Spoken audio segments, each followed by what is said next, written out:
Alright, so I'm really excited today because I'm at Angel's Hatchery down here in Homestead, Florida, and we're going to be learning a lot about cichlids. Now, you guys know that I've kind of got the cichlid bug with my new aquascape pond. Well, this is the place to go for knowledge on African cichlids. And we're going to be talking to the owner, Paul Cuffaro, in just a little bit, and we're going to learn a lot about these fantastic fish.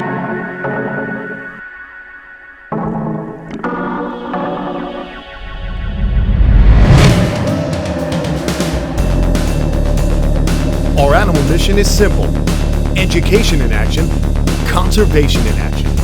This is Kamp Kenan.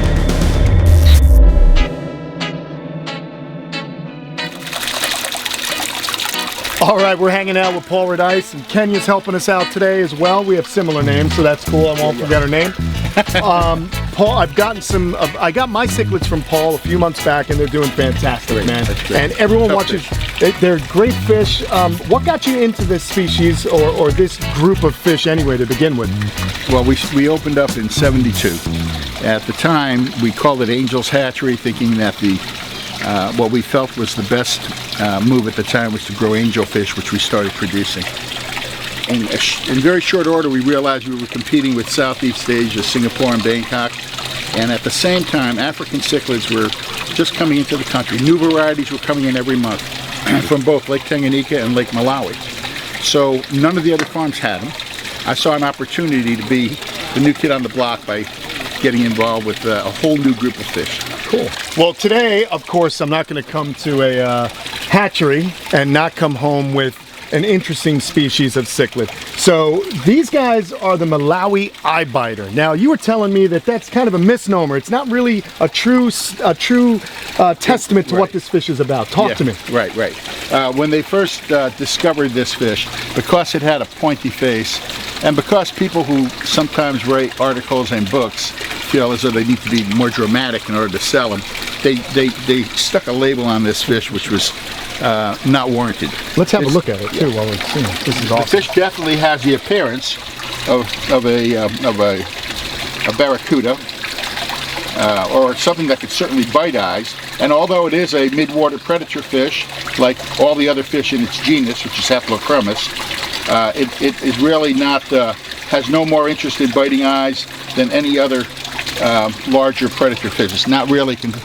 Eye biting is not really an appropriate name for the fish. All right, cool. So it's a metallic form. Only the males color up in metallic, and the females stay kind of green. This is, of course, a male. All right, cool. So we got a male. That's going to be my boy there, and let's get ourselves a little gal. Yep. And I'll be set. And what's cool, what I'm hoping they'll maintain a little bit of a balance in my pond, because I have so many of those little mosquito fish, we call them. They're guppies, but they've kind of gone crazy and have bred out of control. It happens. Yep. So I want to try and create a little bit of a balance and an ecosystem. And so that's why I'm here. But the benefit is you guys get an education as well as me about these amazing fish. Okay, so the more drab color. Obviously that's another male. Okay. Very dramatic fish. Good. Females stay kind of green with the bar. They run a little bit smaller always. All right. I'm going to find you one that's a little more plumper with eggs in the belly. Oh, cool. Yeah. How do these guys reproduce? Are they difficult to reproduce? Obviously, well, they're mouth mouth breeders. They hold their eggs in their mouth. See, this one has eggs in their belly. Okay. These fish they don't produce as readily as some other fish in their genus, but we have been doing them for nearly 40 years, this type, and so they're predictable. All right, cool. Well, we got my two fish. We're going to go ahead and we're going to show you some more of this place. It's really amazing. This is just scratching the surface. So let's take a walk. Send the water back. Those get down. All right, so we were on our way out of this particular part of the hatchery when the electric blues caught my eye. Now, these were some of the first fish I got from you. That's right. This was right back when I got my pond, and I have to tell you, love this species. So outstanding, because from a pond setting, you're looking down at them and they have that incredible dorsal stripe. So, talk to me a little bit more about this species, and you guys should definitely listen up. This is cool. Well, this is all natural color. They're the most metallic blue fish known in fresh water. This fish also, we're considered the largest producer of this fish in the world, along with the Tortoises. But this fish, the males of course have all the color. They get a little bit bigger. They're extremely peaceful, and they were in the Haplochromis genus for decades, and Recently, they moved them over to Alligators, more of a peacock group, and that fits their personality more because they're not a super aggressive predator fish. They're actually very peaceful for an African cichlid, and also they sell themselves. They're so metallic. Yeah. They're just brilliant. The males, again, have all of the color. The females breed the fish in their mouth, like through the compressor set. And when the fish turns about 2 years old, that metallic blue color begins to come out. And these are about 3-year-old fish, so they're in full color. Wherever here you see blue, they're all males. Gotcha. And the gray ones are the females. How long will a fish like this live? About 15 years. Oh, amazing. Okay. Yeah, they're pretty tough. All African fish live basically from 15 to maybe close to 40 on the frontosa. Wow. Lake Tanganyika fish, yeah, 40 years. Oh, and before I forget, you guys are wholesale only, so you're not open to the public. You guys are basically selling, like, your primary business model is? Yeah, our primary business model is we sell to the industry.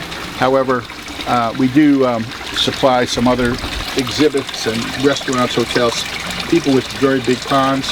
We do supply them on a regular basis also. Very cool. Well, it was funny, I was recently at the Shed Aquarium and I saw some electric blue at the Shed Aquarium. You didn't have anything to do with that, did you? Not this. Okay. Not originally we did. We supplied the shed. All right, well, let's see what else you got here. Those caught my eye, and believe me, everything catches your eye here. Okay, so Paul tells me these are the king of the African cichlids. This is the frontosa. Really interesting fish. So I thought let's get one up close so you guys can really see it. What makes these the king of the African cichlids? Well, one thing is this fish has also been around a very long time, about 50 years. They were imported originally. They're still considered rare. There's sort of an enigma about them as far as their spawning behavior and when they turn on and when they turn off and what makes them go either way. For breeding, turn on and off. Breeding, okay. Right.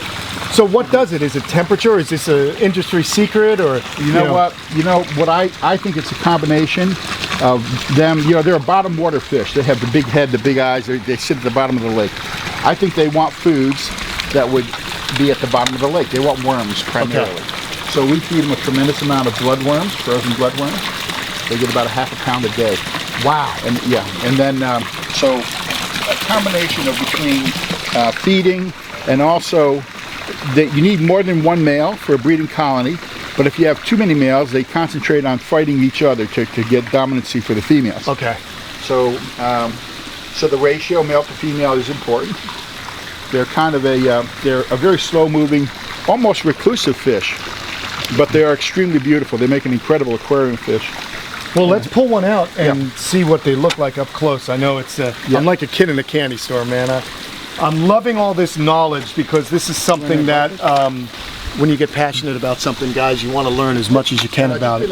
Oh, and by the way, we also have Kyle here because in one of our bonus videos, Kyle's going to be getting a few fish for Timmy and his ponds, I think, and he's just kind of studying. That's why he's lurking in the background. People know Kyle, so. Right. All right, so we're going to grab a frontosa here and have a real good look at it. Let's see. Hopefully we get a male with one of those large get a male humps. Yeah. What is the purpose of the hump? Is there any purpose? Is it just dimorphism? Is it something to impress the female with? Yeah. It's something to. It shows off dominancy to impress the female. There was for many years there was another story that went around where they would bounce sounds. They had a sonar system in there. They'd bounce sounds in the dark. But again, that was just somebody writing. Okay. Just trying to sell their story. And so there's been a lot of misinformation given out about African cichlids and all other fish, I guess you'd say. But there's 18 different forms of frontosa. What? The Zambian, 18 different forms. The Zambian is one of the most sought after because it's a blue form. And we've been written up as the first hatchery in the world to begin producing this fish. It was back around 1990. The Pet Age magazine wrote that article. And I'm going to show you an example of a big male. So basically, guys, Paul's an OG when it comes to cichlids, which is really cool. I know that I've gone to a great source of information for these fish. And he's about 2 hours south of where I live, and we got a beautiful... Yeah, male Tortoises. Oh my gosh. This is awesome. So this is a male Tortoise, just a big boy. Nice big frontal lobe. This fish is about 12 inches long overall, maybe 13. And as you can see, they're very dramatic. This is one of the bluest forms. There's this, and also the Zaire Mova is another blue form. We raise that fish as well. Unreal. This is the Zambian. And again, this is a big male. He's 7 years old. He's ready to go. He'll fight any other male in here for the females. That's his, he thinks that's his job. There are a couple of females in here right now that are brooding eggs. All right. And so he's busy. Cool. Well, let's get him back in the water and nice and happy. Unbelievable, huh? Well, since we've gone to the king of the cichlids, let's switch it up a little bit and see some of the beautiful varieties of koi that Paul also happens to breed. You know what? I actually had a pond in Vegas and I was gifted a bunch of koi. I couldn't bring them with me when I moved to Florida. It was kind of a bummer because there's some beautiful, beautiful specimens. So with koi, and specifically the koi you breed, yes. What are you breeding for when working with koi? We're breeding for intense red color. Okay. Of course, individualness of the pattern, clean lines with the kokiwa between the two colors. And then some of the other judging characteristics are random, so there's a fair degree of luck involved.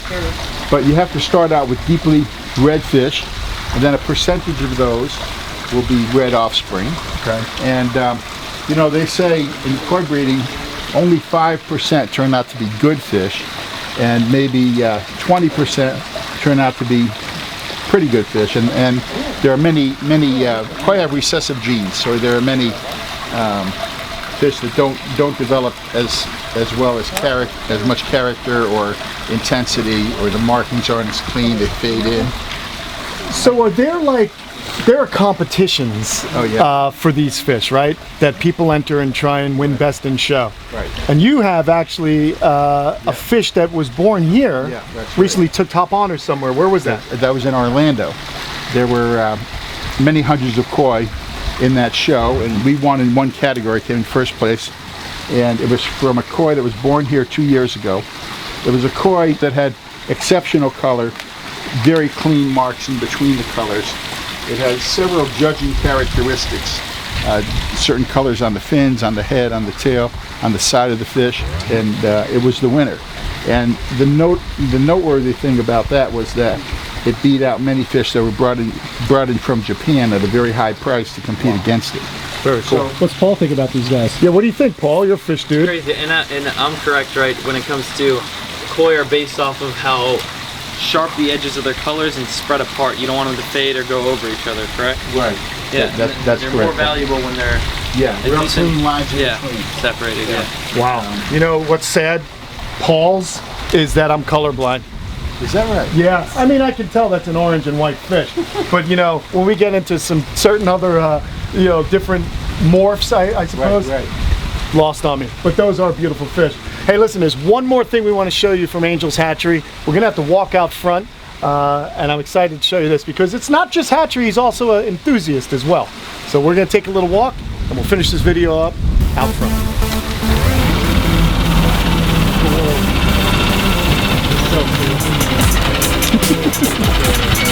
Very talented. Very talented. Oh. Lots of energy. All right, so we took a little ride, and I wanted to show you guys what's going on with Paul's personal koi collection. Right, Paul? Is this your personal collection? It sure is. All right, man. This is awesome. There's a big resident iguana. Oh, is there? On top of the waterfall. Oh, look at this, man. This guy is a feral iguana. We have so many in South Florida. Look at that, just laying on the waterfall. That is probably one of the biggest. That is beautiful. Come on, let's go have a closer look and see him. So how amazing is Paul's place? He's got the facility in the back, and then he's got this beautiful koi pond right here that was actually a swimming pool that he just said, I'm gonna put my fish in it. And not only that, but he's got this massive male iguana just chilling. Oh, let me show you what a wild iguana does when you approach it. So let's see. There he goes. He's gonna go into the water. Hey, buddy. Oh, later, dude. How cool is that, man? Is he in the water? Yeah, he's right here. I'm gonna have to go in there. He looks like a dragon. Grab the GoPro. It looks like a baby alligator. Where's my GoPro? I'm going in with that iguana. Hold on. So here we are. We're trying to finish up our video on fish, and we got a beautiful male feral green iguana surrounded by Japanese koi fish. So this is awesome. Oh, this water's cold. This water's cold. I don't even think he sees you coming. He thinks you're probably another koi fish. Oh look, he's right on it. He is right on that. That's gonna be some cool footage, man. I don't think we've seen an iguana go in the water in all the things we've ever done. Well, this is actually exactly what iguanas do when they're scared. They live near water, they jump out of trees, and just cruise right into it. How long do you think an iguana can hold his breath underwater? He can hold his breath for about an hour, and right now he's just spread out, relaxing. That's enough to hide. Oh, that's sure. plenty good. In fact, guys, that's how folks in Central America and throughout parts of their range catch iguanas. They know that if someone chases them up a tree and climbs the tree, they'll jump into the water, and there's someone in the water with a mask and snorkel that grabs the iguana. But anyhow, I just thought, we haven't done a swimming with in a long time, so Paul was nice enough to let me jump in his koi pond here. What an amazing day we had at Angel's Hatchery. Check them out online, Angel's Hatchery, if you're interested in learning more about koi and African cichlids. But there'll be another video we're going to be doing with Paul, because Paul's not just a fish guy. You know, if I'm friends with him, he likes reptiles also, so we got a surprise for you, so stay tuned. See you later.